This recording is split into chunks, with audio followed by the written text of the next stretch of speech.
धाम से इतर जो भूमि है वहां कलयुग का अत्यधिक प्रभाव है, और यहाँ भगवान की कृपा कवच में, भगवान के भू वैकुंठ में भजन करने वाले, सत्संग करने वाले जो प्रपत्ति परायण भगवान के भक्त हैं, वे भगवान की कृपा के कवच में सुरक्षित हैं। उनके लिए कलयुग नहीं है। जो धाम में रहकर धाम की मर्यादा से नहीं रहते हैं, उनके लिए कलयुग है। जो धाम में धाम की मर्यादा से रहते हैं, उनके लिए कलयुग नहीं। आप लोग अन्यथा नहीं मानना। भले ही कोई गीता भवन में ही रहता हो और लंबे समय से रहता हो, लेकिन यदि धाम में जिस मर्यादा से रहना चाहिए उस मर्यादा से यदि वो यहां रहकर भी नहीं रहता है, तो क्या उसके लिए कलयुग प्रभावी नहीं होगा?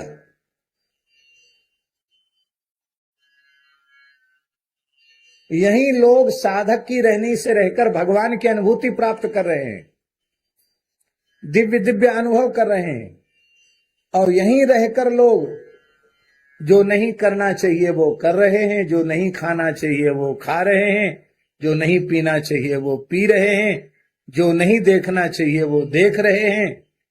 तो ये कैसे कहा जाएगा कि उनके जीवन पर कलयुग नहीं? कलयुग तो है, पर भजन करने वालों के लिए कलयुग नहीं। अब एक और बात हम आपको कह रहे हैं, सभी प्राणियों की यह सुविधा नहीं बन सकती है, क्योंकि सब जीवों के प्रारब्ध भोग अलग अलग है। आप सबको यहां बसा सकते हैं क्या? आप सबको अयोध्या वृंदावन बसा सकते हैं क्या? संभव नहीं। तब क्या करें? तब नाम का आश्रय लेकर अपने घर को ही भगवत धाम बना लें।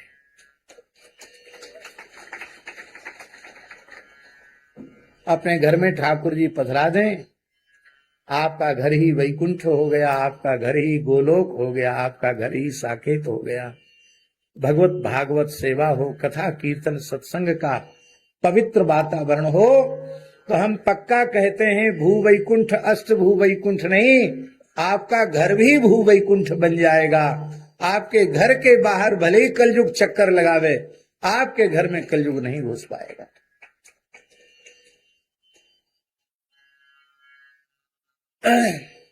हमारे पूज्य गुरुदेव पहाड़ी बाबा महाराज के एक सिद्ध गुरु जी थे, उनका नाम था परमहंस स्वामी श्री रामानुजदास जी। बहुत अच्छे संत थे, त्यागी तपस्वी संत थे, तपसी जी की छावनी के शिष्य थे, रामानंद संप्रदाय के त्रिकालदर्शी सिद्ध पुरुष थे, अद्भुत महापुरुष थे। उनके जीवन के बड़े बड़े विचित्र प्रसंग हैं। वो मिथिला में बिहार में जहां गंगा जी बहती हैं, उस क्षेत्र में वो थे।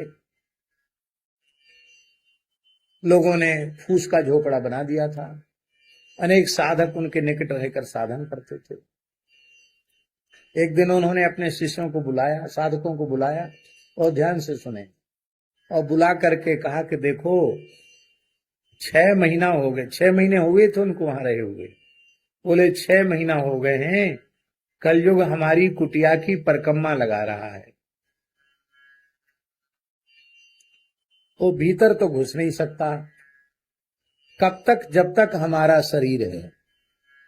और जैसे ही हम यहां से प्रयाण करेंगे कि कलयुग घुसेगा, तो कलयुग उपद्रव मचावे, उसके पहले तुम लोग चले जाना। और गुरुजी आपको छोड़ के बोले हाँ हमारे सामने ही चले जाओ, हमारे पीछे नहीं।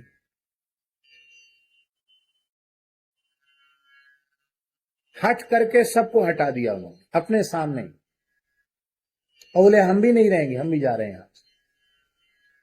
और क्या किया? एक भगत था, उससे बोले केरोसिन का तेल ले आओ। वो तेल ले आया। उसको क्या पता बाबा जी किस लिए तेल मंगा रहे हैं। तेल लाए, रखते तो कुछ थे नहीं, फूस का छप्पर था। तखत को पत्थर पटक पटक के तोड़ दिया चौकी पे जिस पे उनका आसन था, और वहीं अपना कमंडल धर दिया, कपड़ा लत्ता जो कुछ बहुत कम सामान था, अपना वस्त्र भी, लंगोटी, अचला सब वही रख दिया और झोपड़ी पर के डाल के तेल लगा दिया। बोले होली है, होली है, होली है। चले। लोगों ने कहा महाराज इसको जला क्यों दिया? बोले इस कुटिया के पीछे भी लोग झगड़ा करते, यहां हमारे महाराज जी रहे थे। महाराज जी ने तो जीवन में 1 इंच भूमि कहीं नहीं खरीदी है। कलयुग माने लड़ाई झगड़ा, इसको लेकर कुछ न कुछ लड़ाई झगड़े शुरू हो जाएंगे। अभी तक तो जिस व्यक्ति का खेत है वो कुछ नहीं बोल रहा है। जैसे कोई कहेगा हमारे गुरु महाराज ने यहाँ तपस्या किया, भजन किया, हम भी यहाँ रहेंगे, वहीं झगड़ा शुरू हो जाएगा। तो हम झगड़े की जड़ को जला करके जा रहे हैं। एक घटना। दूसरे एक महापुरुष बिहार क्षेत्र के ही थे, गंगा किनारे उनका निवास था, गौड़ीय संप्रदाय के थे। उनका नाम था श्री राधिका दास जी महाराज। भगवत प्राप्त उच्च कोटि के महापुरुष थे। हमने उनके शिष्यों का दर्शन किया है और श्री राधिका दास जी की चित्र छवि का हमने दर्शन किया है। ऐसी अद्भुत रहनी थी, बहुत ध्यान से सुने। भजन के मार्ग में लगे हुए लोगों को सुनने की बहुत सावधानी से आवश्यकता है। अपने संपूर्ण जीवन में रुपए का स्पर्श नहीं किया, धन और स्त्री का स्पर्श ही नहीं किया, संग्रह परिग्रह के नाम पर कुछ नहीं रखते थे अपने पास। दीपक उतनी देर के लिए जलता था भगवान के सामने, चित्रपट के सामने, वो बत्ती में जितना घी लगा उतनी देर जल गया, बस खत्म। अलग से घी दीपक में डालें वो भी संग्रह नहीं रखते थे। खाली बत्ती गीली, गीली बत्ती कितनी देर जलेगी? 2-3 मिनट जलेगी, इससे ज्यादा नहीं। बोले बोले भगवान के सामने उजेला हो गया, हो गया। हमको कुछ पढ़ना लिखना है जो प्रकाश की जरूरत। भगवान को कुछ न कुछ मीठा भोग लगना चाहिए। तो 24 घंटे में एक बार सवेरे श्रृंगार आरती में चित्रपट सेवा थी, इतनी सी एक मिश्री की डली भोग लगती थी, इतनी सी। और उस इतनी सी मिश्री की डली में इतने छोटे छोटे कण करके सबको बांट दिया जाता था।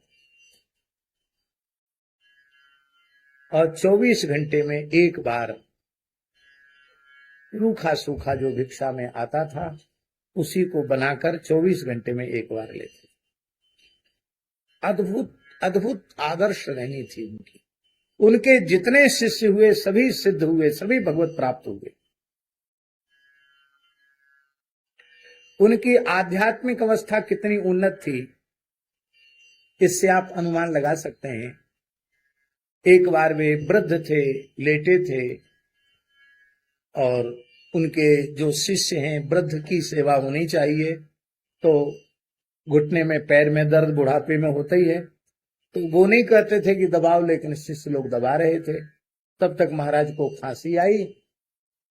वो खांसी में इतनी जोर की खांसी आई कि मुंह से कुछ निकल पड़ा। तो अंधेरा था, लाइट तो थी नहीं, तो टार्च जला के देखा क्या मुंह से निकला है, तो लाल लाल सफेद कपड़ा था उड़ने वाला, लाल हो गया। लोगों को भय हो गया, कहीं खून तो नहीं है, रक्त तो नहीं है, रक्त का बमन तो नहीं हुआ। और ध्यान से देखा तो रक्त नहीं था, वो उसमें बड़ी दिव्य सुगंध थी। पूरी कुटिया गमक उठी। और ध्यान से देखा तो उस मुख से जो निकला था उसमें छोटे छोटे पान के कण थे। काय के कण थे? अब सबको और ज्यादा आश्चर्य हुआ कि महाराज तो कभी पान खाते ही नहीं, और यहां जंगल में पान आया कहां, खिलाया किसने? ये तो पान के कण है। और महाराज रो रहे थे, राधा राधा राधा राधा कह के रो रहे थे। बाद में सावधान हुए तो पूछा ये पान के कण कैसे हैं? तो अंतरंग शिष्यों को रोते हुए उन्होंने कहा कि मैं सहचरी स्वरूप से लालजी प्रिया जी की सेवा में था और उस समय लालजी प्रिया जी ने अपने मुख से उगल करके हमको बीड़ी दी थी, वही मैं आस्वादन कर रहा था। खांसी ने रहस्य को खोल दिया। 2400 घंटे गीत गोविंद के ही रस में डूबे रहते थे। उन्होंने भी यही कहा था। 3 साल से कलयुग हमारी कुटिया का चक्कर लगा रहा है, इसको भीतर घुसने की शक्ति नहीं है कलयुग को, लेकिन मेरे जाने के बाद कलयुग उपद्रव करेगा। इसलिए मेरा शरीर राधाष्टमी के एक दिन पहले जाएगा, क्योंकि अब मैं राधाष्टमी वहां निकुंज में जाकर करूंगा, तो हमारे शरीर को रज बांधकर गंगा जी के जल में समाधि दे देना। और समाधि दे के कोई सन्यासी के क्रिया कर्म कांड की जरूरत नहीं है। जल समाधि दे के सीधे वृंदावन चले जाना, हमारे नाम से कुछ करने की जरूरत नहीं।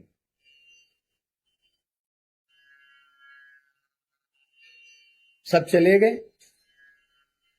एक निष्ठावान थे, वो कहते हम तो नहीं जाएंगे, जहां गुरुजी ने बरसों तक भजन किया हम जगह को छोड़ के नहीं जाएंगे। सो कुछ दिन बाद खेत वाले से उनका झगड़ा हुआ और उनका विचारों का माथा फूटा। माथा फोड़ के तब उन्हें वृंदावन आना पड़ा। बिना फुड़वाए चले आते तो अच्छा था, लेकिन माथा फुड़वा करके तब आए। इसका तात्पर्य है ईमानदारी से भजन सत्संग कथा कीर्तन किसी मठ में, मंदिर में, आश्रम में, किसी गृहस्थ के घर में यदि ईमानदारी से भजन सत्संग हो, भगवान की अष्टयाम सेवा हो, सभी नाम जप परायण हो, घर में नाम संकीर्तन होता हो, तो उसका घर ही भगवान का धाम बन जाएगा। उसको कहीं जाने की आवश्यकता नहीं।